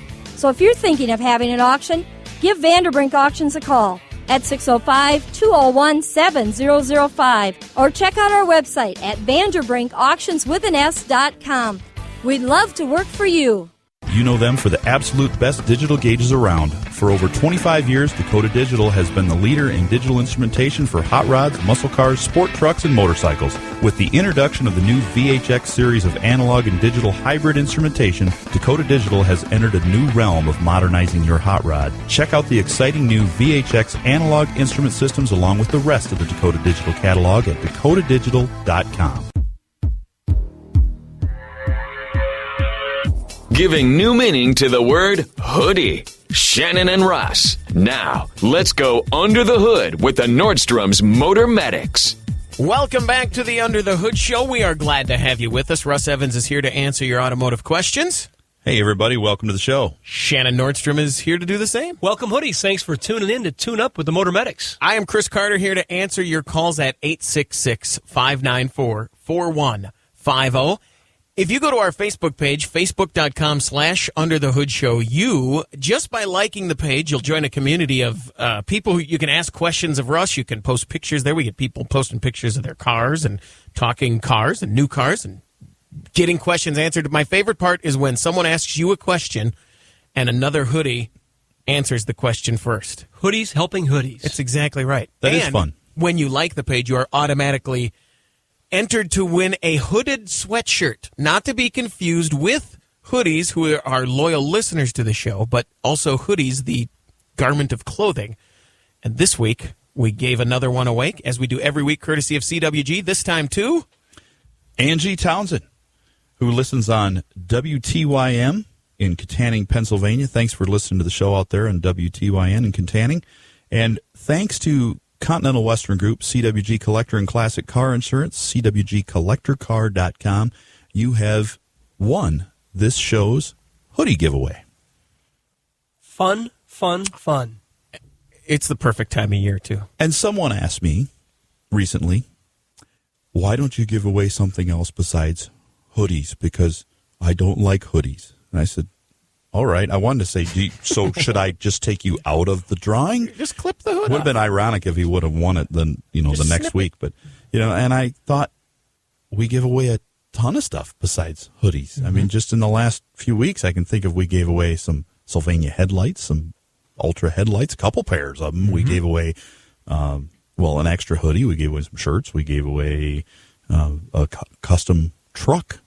We gave away a truck. We gave away a truck on the Under the Hood Show. To Joe. What it's made style, of wood. What year truck would? What style of it's that? Like a 45, 4, somewhere like that. It's custom. It's a toy truck. Yeah. Let's just be. I want to get that out there. I want to. Yeah. It wasn't a full custom truck. I didn't sign off on that. I hope missed it wasn't. Oh, we probably could have picked up something. You pay the shipping. We'll get you whatever. Let's go down and get something at the Lambrick auction. It'll be cheap. We'll pick you up a car. Facebook.com/underthehoodshow is the place to go. Now let's talk to Charlie in Columbia, Missouri. Charlie, you're on the Under the Hood Show. What can we do for you? I'm calling about at the antique car shows or the sales that they have, and that they ask they say that the numbers are all correct on the car. And I was wondering if you bought a car and had to change engines, would this affect the purity of the car or whatever you want? Charlie, that's a great question, and it came up when we were watching the Lambrecht auction. I had that question too, because they said that they made a big deal about one of the cars, the numbers matching. Mm-hmm. But there were also a bunch of never owned cars on that auction too, don't they? And those all were numbers matching, yes. Okay, so unaltered would have all the numbers matching. All the serial numbers that are stamped on that car were the ones that were issued by the factory. If you have an engine that has part of a vehicle identification number stamped on it, and you throw that engine away and put something else in there, it doesn't match. It wasn't what it was originally equipped with. And in some of the older cars, the way it works is that your engine, even though it may not have the serial number portion of your vehicle, it had to be in a certain range to have been available to be used in that car. Yes. Down to the plant that the motor may have been produced in. If you ended up with the wrong 427 in your Chevrolet, you could end up with a block that came out of a truck. And even though it worked and it was remachined to put back into that Corvette or whatever it might happen to be, it wasn't the original available product as it came out of the assembly line. And so sometimes there's motors that will sell and they'll bring big money because they have a certain serial number range on them and they can be used in a certain car. I know my dad's got some 409s and some 348s and stuff, and he has them categorized to what serial number range they are, and the people that want to buy them, they know what they need to find to make that car numbers matching. And that could be on a rear end, that could be on a transmission. It's usually the major components of the vehicle. Now, when you get into these newer cars, they're putting stickers all over them with the VIN numbers on them. In 30 years, the collector cars that are number matching, it may not even be able to have a fender that's been changed. Yeah. So when I hear that the numbers match, it may or may not add value to the car structurally, but at the same time, if there's something about it, is it a collection thing? It thing? makes it more of a historical work. Okay. Now, if you were to here, I can give a reference. If I had a original Picasso painting that was right off of his ink blotter and never altered, never highlighted, never touched, it was unadulterated. Okay. That would be much more valuable than one that was in Picasso's studio while one of his apprentices worked on it. They finished it because it was half done. And Picasso was in the room, and he did a couple of touches on it. You know, it wasn't actually one he did. Okay. I mean, maybe that's an example. Or reframed. This was the frame that Picasso or did. had water damage and got painted over. Right, they had to re-highlight it again because it wasn't the original work. And so it's important to these cars, when you start seeing, and we'll bounce back to the Lambrecht sale again, some of those cars, the money that they brought, the standard market was blown to pieces because of the fact that not only did the vehicle have a value, now this event brought a value to the vehicle. And right. so it put the vehicle into another category because that event, that Vanderbrink Lambrecht auction, brought to the forefront an experience that people had in life. Mm-hmm. Just like if you went to Woodstock, you had... They are calling this car stock. Isn't that weird? So if you had a memorabilia that was physically from Woodstock, it may have a collector's value from a historical perspective. Whereas if you just picked up something from Woodstock at Wall Drug when you were going through, it doesn't matter as much as if that item came from there. And that gets into that whole culture of collectability when you get into the numbers matching. It gets to be where it's an investment grade piece of art, but it happens to be a vehicle. And I'm not a numbers matching guy. I could care less. I want something that looks cool that I enjoy driving. Typically, a numbers matching car is a vehicle when it gets to that level where you went to every degree to make sure that your serial numbers are in line. They start getting down to the marks, the Loctite bolts on the marks, the hash marks on the wiring harnesses, the stampings on things. Those cars are trailer queens. They're not going to see air that's not controlled. I mean, these are truly works of art. Now, there are people that will restore numbers matching cars, and they'll drive them every day. They'll drive them to car shows, and they love it, and they do it. But typically, you're getting into a whole nother realm of restoration. And in this case, numbers matching survivor, true survivor car, never been altered, never been touched. That's why some of the people were worried, and there was a little bit of a debate amongst the helpers and the auctions and the buyers when the night before a rainstorm comes through. Whether to cover the cars or not cover the cars or what to do with them. That was nasty because the wind and things, we were in the trailer staying on site, and I turned on the news because I was afraid that maybe a tornado was coming through, and people laughed at me and said, it's fall, tornadoes don't come through. But unfortunately, a week later, 20 miles from there in Wayne, Nebraska, a tornado went through. A good-sized tornado came through. So you just never know. And so there's just all these factors at play, though. Getting back to the question on numbers matching. Did I go too far? No, it's a collector thing. It's not it may or may not have an intrinsic value, but it has a collector value. Yes. Let's go to Steve. Steve in Wisconsin, you're on the Under the Hood Show. What can we do for you? Yes, I've got a 1998 Jeep Wrangler that I bought for my daughter for her 16th birthday. The car has 27,900 miles on it. A pair of 71-year-old people own the vehicle. Some pretty hip 70-some Wrangler owners. You wouldn't believe the stereo and the kicker box that they had installed in it. Oh, I love it. So here's my problem. We've had the car for 15 days. The trans went out on me, so we ended up taking it back to the dealer that we purchased it from. And the trans guy there says the torque converter exploded on the inside and sent shards of metal into the transmission, so they're going to have to rebuild everything for $2,500. But the dealer was pretty cool about it. He says, give me $1,100 and we'll call it square. I've been a car guy all my life. I've never heard of a torque converter exploding on the inside. Is this because the car's got such low miles that I'm going to have kind of issues with? Okay, I'm just going to pause for a second, and I'm going to say I'm intrigued. The miles that low are awesome. And we couldn't pass the deal up. And knowing that you had, are you the second owner of the vehicle then, as far as you know? Yes. Okay. Because the Carfax showed that it was actually only one dealer just outside Chicago. They serviced it from day one, and then the people turned it back into them to buy a Town and Country. That's even better yet. They went from a 27,000-mile Wrangler with a kicker stereo box in it to I wonder if the stereo box was in there when they had it, or if that was added on by the dealer potentially. Well, it said Jeep actually on the kicker box. Oh, okay. It's pop riveted in so no one could steal it. Oh, there we go. So they had it was an upscale model. Awesome. Well, the top and the doors were still in the original boxes.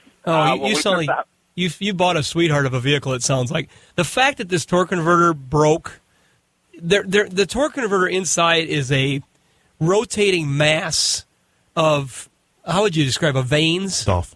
It's a rotating mass of veins that hydraulic fluid goes through, and the idea of it is to be able to lock that mass or unlock it, because they have a locking or unlocking mechanism inside of them, so that you can change the inertia factor for fuel economy. As you go down the road, it can change that mass rotating, and when you're at lower speeds, it makes it easier to turn. And so there are pieces that can break inside of them, and it's not common, but it does happen. I would not relate that to the low miles. I would relate that to a mechanical failure or something just broke. It is what it is. I would be more concerned with the low mileage in regards to maybe some carbon buildup in the engine from the back of the valve train, from maybe not getting out and getting good drive cycles on it often, where you get it up to operating temperature. I'd be concerned about moisture buildup, maybe in, say, the rear end, if the fluids haven't been changed. I'm guessing somebody jumped on that right away, because over time, your chemical package breaks down, can't control the moisture quite as well, and especially if you don't drive it and get it warm. The only fluid that has never been changed would have been the brake fluid. They showed me all the paperwork. They had the rear ends and the transfer case. The trans was just it was pretty. I mean, literally the color was. Well, here, just to sum up your question, though, if that's what happened, if the torque converter broke and put metal through the transmission, and the $2,500 rebuild number is about right, and for them to be willing to split that with you, I think is a pretty nice offer on their behalf. If you did, or I don't know, you must not have had any sort of an extended warranty that you bought, apparently. I would love that $1,100 for a rebuild. Yeah, that's a very good value. So I think they're being very fair with you if you wanted that opinion, too. Yeah, that. And then one quick question with the oil, the ZDDP. Extremely important. Russ is getting all over, too, but in that vehicle, extremely important. Every single oil change, you need to use an oil that says right on it that meets the requirements of it's replacing that, or you need to put an additive in there.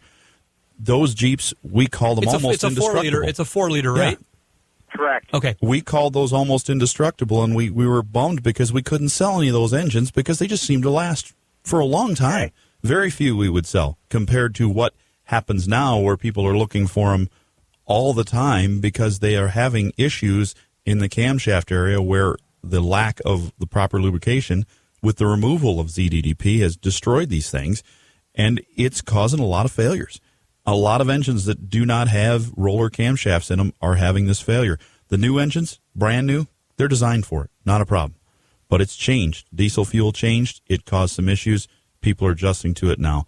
It's just one of those things to get over. But you got a beautiful vehicle, so once you get the trans fixed, make sure you use that additive in your oil change, and you'll be good to go. Steve, stay where you are. You are our caller of the week, and you are going to win a 6-pack from Liquid Wrench. Tell us about the Liquid Wrench 6-pack. Steve, stay right where you are. We're going to help you lubricate your vehicle with a 6-pack from Liquid Wrench. They have 6 different categories of lubricants, penetrants, and protectants. You can use their silicone spray on your lawnmower deck to keep grass from sticking to the bottom of it. And on a vehicle like your Jeep, you don't want that, when you're pulling those doors on and off, you don't want that greasy goo all over your hands. So you can use their dry lubricant on the hinges and protect those and keep them well lubricated. Thanks very much, Steve. You are a winner from Liquid Wrench and the Under the Hood Show. You're listening to Under the Hood with the Motor Medics, brought to you by Dakota Digital. The Under the Hood Show can be heard each week on great stations across the country, like KAAN in Bethany, Missouri, and Pheasant Country, KBWS in Sisseton, South Dakota, and at underthehoodshow.com. You know them for the absolute best digital gauges around. For over 25 years, Dakota Digital has been the leader in digital instrumentation for hot rods, muscle cars, sport trucks, and motorcycles. With the introduction of the new VHX series of analog and digital hybrid instrumentation, Dakota Digital has entered a new realm of modernizing your hot rod. Check out the exciting new VHX analog instrument systems along with the rest of the Dakota Digital catalog at dakotadigital.com.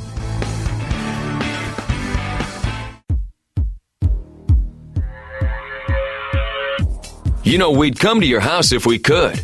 This is Under the Hood with the Nordstrom's Motor Medics. Welcome back to the Under the Hood Show. We're glad to have you with us. Russ Evans, Shannon Nordstrom here to answer your questions. I'm Chris Carter here to answer your calls at 866-594-4150. This segment brought to you by the Motor Market. Do you want to read local stories and view photos of new, classic, muscle, sports, exotic cars and motorcycles? Are you looking to replace your current vehicle, or do you just want to connect with people that share the same passion for cars that you do? Go to themotormarket.com. You can read their magazine online by clicking on the magazine tab at the top of their homepage. You can search new and used vehicles or like them on their Facebook page. Themotormarket.com is your one source to connect with motor enthusiasts. Log on today, themotormarket.com. Diane's writing in, I have a 03 Pontiac Montana. It's got 100,000 miles on it, very good shape, but the lights are starting to fail on the dash, and the switches on the door, they're all just one at a time, boom, gone. Is this something I can put a bulb in myself? Because the shop says we can't do it, and it would cost us literally more than $1,000 to repair those lights. And she's listening in Sandusky, Ohio. What's happening? They're putting LED lights in these things now, and their thought was, let's get something that's crisper, brighter light that lasts the life of the vehicle. Well, when you hit that 10 years, 100,000 miles... Made the vehicle's too good. Exactly. The vehicle is outlasting the bulb. And since it's an LED bulb, which means it's a light-emitting diode soldered to the board, it can't be replaced like a regular light bulb. You can't just twist and turn. You got to have the ability to get in there and open it up and use a soldering gun or a tool, and they're not made to service. It's expensive, yes. To repair that, why it's so much, they want to put a brand new instrument cluster in or a rebuilt unit, which is going to be a lot, and then they want to replace those switches in the door. The door switches can be as little as $15. That instrument cluster can be as high as $900, depending on where you're getting it. So look into some used alternatives, look into remanufactured alternatives, and then on the switches, that's going to be hard because a lot of times, even when you pick up a used switch, the light bulb may not work in the used switch. Most of the time they do. For the most part they do. But if it doesn't work, you're looking for a switch to get your window to work, not so much be lit. And a lot of switches were never backlit to begin with. I don't know that at the auto recycling facility that we've ever had anybody return a switch because the light didn't work. Yeah. They were just happy to roll the window down. Exactly. And I'm sure there's been ones that the bulbs probably have not worked in. You can go to the contact page at underthehoodshow.com to send Russ an email. And let's go right back to the phones and talk to Dave. Dave, you're on the Under the Hood Show. What can we do for you? Hey guys, just got an 02 Town and Country. Talked to you guys last week about it. And on that automatic lift gate, it worked a couple times, and then now all of a sudden you can hear stuff kind of rattling around at the bottom of it. Any idea? Is there something that can come unhooked down there? Or You're talking about the lift gate in the back? Yeah, for the back hatch. Got the automatic. I'm thinking back of my podcasts again. I don't want to dwell on them, but I was listening to a few of these. I remember there was a recall about automatic lift gates. You remember the ones, Chris, falling on your head? Do you remember that a little bit? About the recall on the Chrysler? I'm thinking on this, you've got something that's broken in there, but it would be worth, because you might save a ton of money, it would be worth checking with the dealership to find out if there was any type of recall to repair broken parts in that thing. Where do you hear the rattling around at? It's mainly at the way bottom. I mean, I checked the gears. You can see on the side there, on the driver's side, towards the top. It's got the gears inside there. Them all look good. None of them look scratched up or stripped or anything. But you can hear it, like when you have it open about eye level and you push the button again, you can hear something in there. It almost sounds like they're bypassing each other and hitting. If you try to help it, does it change anything? If you give it some assistance or move it or... You can lift it up by hand. I mean, it works fine then, but it's just, it worked a couple times, and then, yeah, the wife said one time she went to go push the button, it just started making that noise, so she just went back there and... I think that gear mechanism is just broken, and I think Russ is right. It'd be worth a check to see if they might have an extended service on that or something. If not, it's an expensive mechanism. They're $400, $500, $600 new, maybe $800 if I remember correctly, and that's a part that we do have. Other auto recyclers and ourselves will have that available. All right. How much of a pain is that to do? Not real hard. Just it's not too bad. It's a bolt-in item, and it's got some linkage to it. I think, if I remember right, the service is done with it closed, if I remember correctly. But it's not too bad to do. But that's more than likely a part you're going to have to replace. Okay. Well, we appreciate you calling in 2 weeks in a row. Hopefully we can keep you going. Dave, thanks very much for the call. Let's go here and talk to Judy. Judy, you're on the Under the Hood Show. What can we do for you? Hi. A friend gave my daughter a 92 Buick Century, and she drove it for a while, and all of a sudden, then it wouldn't start. It would just click. The battery seemed to be fine. The lights were on. It would start with a jump, but it was undependable. It's still undependable. Now it's not starting again. They put a salvage alternator on it. They thought that might be it, but it's still acting up the same way. Just don't know. Looking for a little help. Yes. Good news is the car was free. Yes, very true. I wouldn't have gone for the alternator. I would have thought more along the lines of the starter if it's just going click and not going anyway. When you said, Russ, I'm just sorry to interrupt you, but the battery, when you said it appears to be good, did anybody do any testing on the battery? No, we just asked the gal. She said she put it in about a year ago. That gives you optimism. Pardon? That gives you optimism that you hope it's good. Yes. Oh. And since it was free, they have no reason to lie to you. Yeah. Well, we're pretty much at the mercy of anyone, the guys that, we ask questions to. Yeah, no, I think we can give you some good advice here. The car, though, I just wonder if you did any physical testing to the battery before you proceeded. That's all I was wondering about on that part. And I would say, if it were me, I would say, well, sometimes it starts and the lights work, so the battery must be good. If the headlights are bright and you feel like you have power, that's a good easy indicator. The solenoids on these will corrode up a little bit internally. You turn the key and they just go click, nothing happens. And that's right on the starter in this car. Also, the battery cables can have a poor connection internally at either end and cause this to happen. It can be diagnosed really quickly and simply on that age of a car with just a simple voltmeter in a few minutes. So it can be found pretty easily. And you could put a used starter on there. That wouldn't hurt anything on that. But it will take a little bit of checking. I mean, you've already put an alternator on it, and if you know the battery's good, then that leaves you with the cables or the starter. But here's the game I would play. If I was walking in the parking lot and I saw, Judy there in distress, and I had no tools with me, the first thing that I would do is I would wiggle the power cables by the battery. I would try to move them to see if they're tight. I would move the wire on the back side of the terminal. If that didn't seem to change anything, I would hopefully not have my best clothes on, and I would skinny underneath the car and grab the wires at the starter and wiggle them too, give them a good tug and wiggle. And after that, without tools, there's not much more you can do. But if you did have a test light, like you said, Russ, you could just simply check for 12 volts at the starter. Yep, and you have to check it there when you crank it to see if it stays at 12. If it stays at 12 and it goes click, it's a bad starter. If your ground side is good as well. So. And the starter's not going to be very expensive for that car. It's going to be very affordable.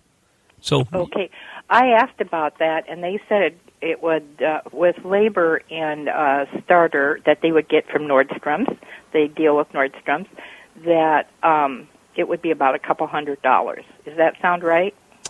I'd have to double check exactly what model that is, because on first blush that sounds very expensive. But there may be some oddball that I'm not aware of. Mm-hmm. It should be a fair amount less than that, I believe. Well, I just wonder if there might not be some confusion on which part number it needs, because it shouldn't be that expensive. It should be about half that amount. Okay, great.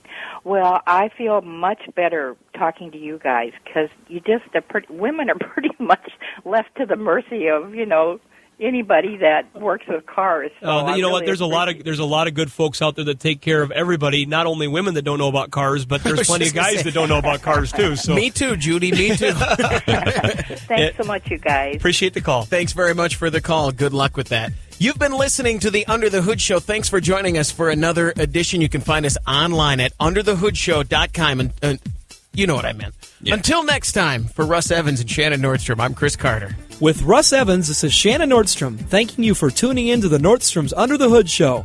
Have a great day, and remember, PTLA. The opinions heard on this program, based on the many years of experience of Russ and Shannon, are offered for entertainment value only and as a guide to your repair needs. No claim to repair or cause is given or implied. Always consult with your own certified technician and follow all safety procedures before attempting any repair. To be a part of the show, call 866-594-4150. Find out more by visiting underthehoodshow.com. Under the Hood is produced by Prairie House Productions. All content is the property of Nordstrom's Automotive Incorporated and may not be used without our permission. Copyright Nordstrom's Automotive, Inc.